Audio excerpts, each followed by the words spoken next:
Surat railway police સ્ટેશનમાં નોંધાયેલ નાર્કોટિક્સના ગુનામાં છેલ્લા 5 વર્ષથી નાસ્તા ફરતા આરોપીને દબોચતી સુરત શહેર એસઓજી પોલીસ જ્યારે પેટ્રોલિંગમાં હતી તે દરમિયાન બાતમીના આધારે H1 કોસાડ આવાસ અમરોલીના ગેટ પાસેથી આરોપી મનોજ ઉર્ફે બાયા વિનાયક મહાણા રહેવાસી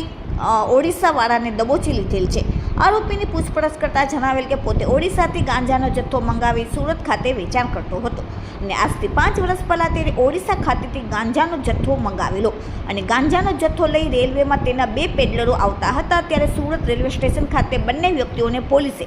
32 કિલો 250 કિલોગ્રામ ગાંજાના જથ્થા સાથે ઝડપી અને તે બંનેને તેમનું નામ લખાવેલ હતું, જેથી પોલીસ પકડથી બચવા પોતે ઓડિશા ખાતે નાસી ગયેલ હોવાની હકીકત જણાવેલ। હાલમાં આરોપી વિરુદ્ધ કાયદેસરની કાર્યવાહી કરીને એસઓજી પોલીસે આગળની તપાસ સુરત રેલવે પોલીસને સોંપેલ છે। Bureau report, daily India TV, Surat.